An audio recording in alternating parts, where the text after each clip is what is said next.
धन्यवाद. मी नवचैतन्य हास्य क्लब प्रतिनिधी यांना विनंती करते आणि त्यांनी त्यांचं मनोगत व्यक्त करावं.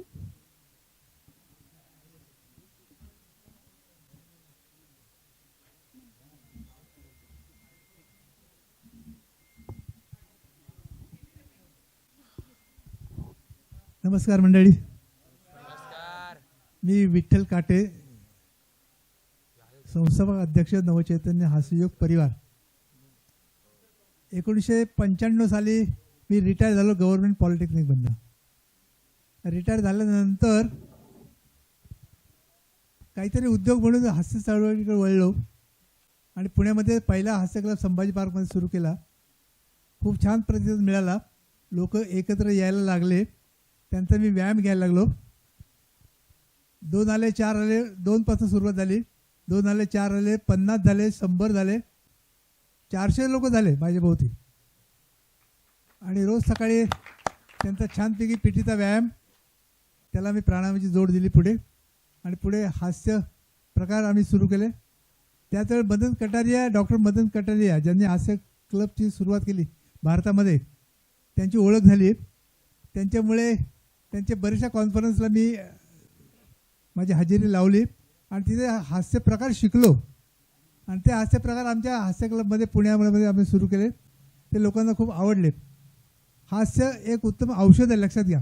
Laughter is a good medicine असं त्यांनी म्हटलेलं आहे. ते हास्य प्रकार आम्ही घ्यायला सुरुवात केली आणि पुण्यामध्ये एक एक गार्डन करता करता आज 250 क्लब आमचे झालेत. 25,000 मेंबर झालेत. रोज सकाळी 1 तासाचा प्रकार, व्यायामाचा प्रकार आम्ही गार्डनमध्ये घेतो आणि तोही विनामूल्य. कोणाला असं वाटायला नको अरे माझ्याकडे पैसे नाहीत, मला या हास्य क्लबला जाता येत नाही आहे, म्हणून तो आम्ही विनामूल्य ठेवला. आमच्याकडे जमलेली मंडळी जी राजकीय पक्षाची होती असतात, पण आमच्या क्लबमध्ये आल्यानंतर आम्ही ठरवलं की कुठल्याही राजकीय पक्षाशी संबंध ठेवायचा नाही. No politics. पैसे घ्यायचे नाहीत.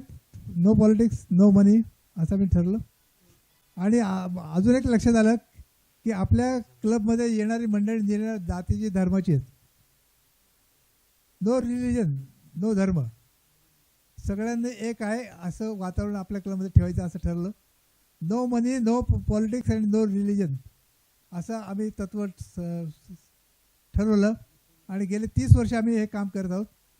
पुण्यामध्ये चांगली, आता मी एक प्रश्न विचारतो तुम्हाला की चांगली तब्येत कोणाला पाहिजे त्याने हात वर करा. शेवटच्या श्वासापर्यंत,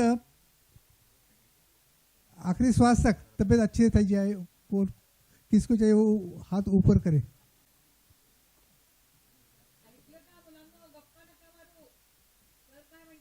हे बघा, आपली सगळ्यात चांगला प्रेफरन्स, पहिला मुख्य प्रेफरन्स आपल्या चांगल्या तब्येतीला पाहिजे. आपली तब्येत जर चांगली असेल तर जग सुंदर आहे. म्हणून पहिली चांगल्या तब्येतीला आपला महत्त्व द्यायचं आहे. आणि चांगली तब्येत ठेवायची असेल तर थोडासा व्यायाम करायला पाहिजे. घरी व्यायाम होणार नाही आहे, पण एखाद्या ग्रुपमध्ये आपण जॉईन झालो तर आपला व्यायाम सहजासहजी होतो असं आमच्या लक्षात आलं. म्हणून आमचा हास्य परिवार, आम्ही त्याला नाव ठेवलं परिवार. तिथे 1 तासाचा व्यायाम आम्ही डिझाईन केला. त्यामध्ये पहिले 20 मिनटं शारीरिक व्यायाम, पीटीचे व्यायाम, त्याच्यानंतर पुढचे 15 ते 20 मिनटं प्राणायाम आणि पुढचा अर्धा तास हास्य, असा 1 तासाचा कार्यक्रम आम्ही बसवला. आणि त्याला खूप छान प्रतिसाद मिळाला. पुण्यामध्ये ज्या ज्या ठिकाणी आम्ही गार्डनमध्ये क्लब सुरू केले त्या ठिकाणी तर लोक आलेच. पण आता पुणे शहर वाढत आहे. पुणे म्हणजे सुसरोड, पाषाण, बाणेर, पाषाण, बावधन अशा ठिकाणी मोठ्या मोठ्या सोसायटी होत आहेत. मोठे मोठे जिथे हजारो फ्लॅट्स तयार होत आहेत, अशा मोठे मोठे कॉम्प्लेक्स तयार होतात. मगरपट्टा सिटी, नांदेड सिटी, या 2 सिटीमध्ये आम्ही हास्य क्लब सुरू केला. आम्हाला खूप छान प्रतिसाद मिळाला. बावधनला, पाषाणला, सुसरोडला, पिंपळे गुरव, पिंपळे सौदागर, हडपसर इत्यादी ठिकाणी मोठे मोठे सोसायटी होतात. त्या सोसायटी आम्हाला बोलवायला लागल्या. पुण्यामध्ये सातारा रोडला गंगा ईशान्य नावाची मोठी सोसायटी, तिथनं एका महिलेने मला फोन केला की आमची 800 फ्लॅटची सोसायटी आहे आम्हाला हास्य क्लब सुरू करायचा आहे, तू मार्गदर्शन करण्यासाठी कोणीतरी पाठवा. मी आमच्या त्याच भागातल्या एका कार्यकर्त्याला सांगितलं की तू या फोन नंबरवर फोन कर, त्या बाईंना कॉन्टॅक्ट कर, त्या सोसायटीमध्ये जा आणि हास्य क्लब सुरू करायच्या दृष्टीने प्रयत्न कर. त्याने त्याप्रमाणे त्या बाईंशी कॉन्टॅक्ट केला. त्या सोसायटीमध्ये जाऊन क्लब हाऊस पाहिला. अर्थ म्हणलं चांगलं वातावरण आहे, इथं हास्य क्लब आपल्याला सुरू करता येईल म्हणून तो रोज तिथे रेग्युलर गेला आणि खूप छान प्रतिसाद मिळाला. 2 महिन्यांनी त्या क्लबचं उद्घाटन करायची वेळ आली. उद्घाटन करताना मला त्यांनी सांगितलं की गंगा ईशान्यामध्ये आमचा हास्य क्लब सुरू झाला आहे, उद्घाटन करायचं आहे, तुम्ही या. मी उद्घाटनासाठी गेलो असताना त्यांच्या सोसायटीमध्ये त्यांचा हॉल गच्च भरलेला, 200-250 लोक उपस्थित. आणि भाषण करण्यासाठी ते म्हणले काटे सर तुम्ही मार्गदर्शन करायचं. मी म्हटलं आज मी तर काहीच बोलणार नाही आहे. गेले 2 महिने तुम्ही या हास्य क्लबला येत आहे, तुम्हाला काय अनुभव आला आहे तो तुम्ही प्रत्येकाने सांगायचा असं म्हणून त्यांना बोलतं केलं. आणि 15 ते 20 लोकांनी तिथं एकेकाने लाईनशीर मनोगत व्यक्त केलं. आणि मनोगत व्यक्त करताना प्रत्येकाने सांगितलं की आम्ही या हास्य क्लबला आलो, एक परिवार आम्हाला चांगला मिळाला.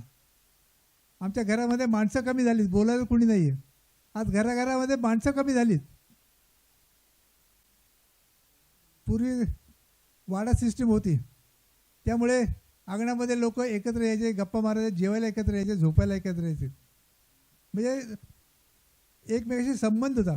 आज फ्लॅट सिस्टीम सुरू झालेली आहे, प्रत्येकाचं दार बंद फ्लॅटमध्ये. शेजारी कोण राहतं कित्येक वर्ष एकमेकाला माहिती होत नाही, एकमेकाशी बोलणं बंदच, एकमेकाच्या घरी जाणं तर दूरच. वाड्या सिस्टीममध्ये आम्ही बऱ्याच वेळा जेवायला एकत्र अंगणामध्ये बसायचो. एकमेकाची भाजी सुरू झाली, भाजी तयार झाली की एक वाटीवर भाजी आपल्या शेजाऱ्यांना पाठवायची, ही पद्धतच झाली होती. ते वातावरण आता सगळं बदललेलं आहे. आता आपापल्या फ्लॅटमध्ये दार बंद करून लोक बसतात. आपल्या बिल्डिंगमध्ये कोण लोक पहिल्या मजल्यावर ते राहणाऱ्या लोकांना 4थ्या मजल्यावरती कोण राहते माहिती नसतं. एकमेकाला पाहतात पण एकमेकाशी बोलत नाहीत. आमचा हास्य क्लब सुरू झाल्यानंतर आम्ही मान्यवरांना सांगितलं की तुम्ही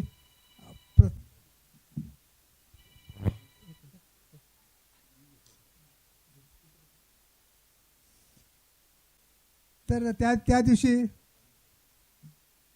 त्या सोसायटीमध्ये जे हास्य क्लबच्या उद्घाटनाला मी गेलो, तुम्हीच बोलायचं. एक जण उभा राहिला आणि ते म्हणले की हास्य क्लब सुरू झाल्यानंतर आमच्या तब्येतीचा फरक पडलाच, आमच्या शारीरिक मानसिक सगळ्या समस्या होत्या त्या कमी झाल्या, आम्हाला दिवसभर फ्रेश वाटायला लागला. अनेक जणांनी सांगितलं की हास्य क्लब सुरू झाल्यानंतर आमच्या सोसायटीतल्या तक्रारी कमी झाल्या. अनेक जणांनी सांगितलं की गेले अनेक वर्ष आम्ही एकमेकांना पाहतोय पण एकमेकाशी बोलत नव्हतो, आता एकमेकाशी बोलायला लागलो. आम्ही आता सगळ्या एका परिवारातले एका कुटुंबीय झालो, आम्हाला खूप आनंद झाला. असा अनेक लोकांनी त्यांची मतं सांगितली. हास्य क्लब हा फक्त शारीरिक मानसिकतेसाठी नाही आहे, तो सामाजिक एकोपा किंवा एकता जी साधायची त्यासाठी सुद्धा उपयोगी आहे.